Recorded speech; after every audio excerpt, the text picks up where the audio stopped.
In the previous lesson, we looked at some of the basic techniques for drawing with the pen tool. There's a few more things we need to cover here on how you can manipulate an object before we move on.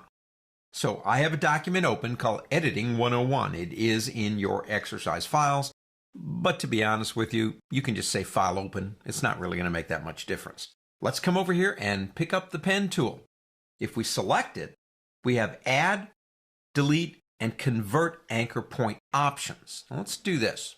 Let's make about the simplest shape we can make on the whole planet, and that's a triangle. Come down to about here and click again, and over to about here, and back up to here to close it off. So we have a triangle on the screen.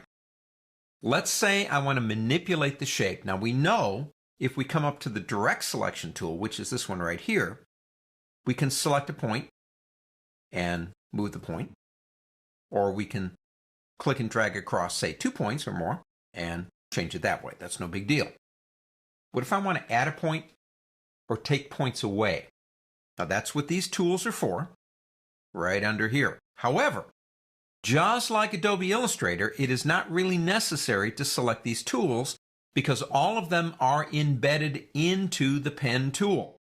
If I have a path selected, which I do, and I come up to that path and I touch any area on that line, that path, that doesn't have an anchor point on it, my cursor changes to a plus sign. If I click, it will be more than glad to add something there. It'll add an anchor point. If I come over to the other side and click about here, it adds another one. Now, if I go to an anchor point and touch it, you will notice there's a little negative sign next to it, which means, would you like to remove that point? So going on the path anywhere that there isn't a point or an anchor creates an anchor. Going to an anchor, if I click it. Now this is a little bit different than Illustrator, but go ahead and click. There is no longer a point there. But Photoshop is attempting to do as much as is possible, is to replicate the shape of the triangle minus the anchor point. And it's doing that by using these direction lines right here and here. If we go into our direct selection tool, let's do that. And we come out and select outside of it. It looks weird, but it is trying to do it. There is no anchor point there. I took it away. So what the computer did is it created anchors here with very long direction lines that pushes that line up in that direction. If you want to maneuver one of those points, don't go here. Go up here. What you're doing is basically changing the shape based on how you move those direction lines. That kind of reminds me of the bell curves we had in college when we take a test, and it was kind of like some people will fail, some people will pass with an A, and everybody else is in the middle. I hated bells.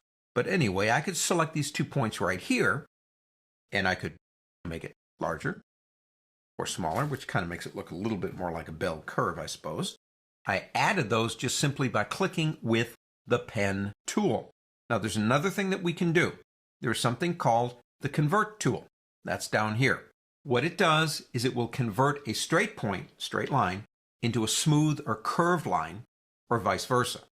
So, if I were to go over there and use that tool, I could convert a straight point into a smooth and vice versa. You can do that also with the regular pen tool.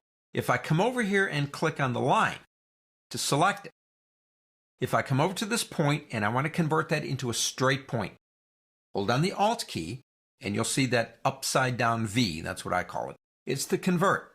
If you click on the smooth points using the Alt key, it will convert them into straight points. And now we have a trapezoid. If I want to convert a straight into a smooth or a curve, I hold the Alt key down and then drag it. And I can change those points, if I want to do this,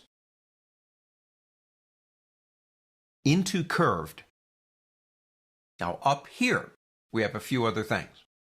For example, you have an auto add delete. That's why we're using it down here, and I like that feature. But if you click this button right here, you have something called rubber banding. It's kind of interesting, and actually Illustrator has this too. If I select it and come over here and start creating a new shape, it will show me where the line is. If I click and drag, it's actually showing me exactly what's going to happen when I let go. And if I move someplace else, it's showing me it's a rubber band. And I can do this all day long and create just about any shape I want. So underneath this button, the rubber band option allows you to view the line as you're drawing. But we still don't really know the logical reasons why we're using a pen tool in Adobe Photoshop. That's for the next lesson. So on to the next.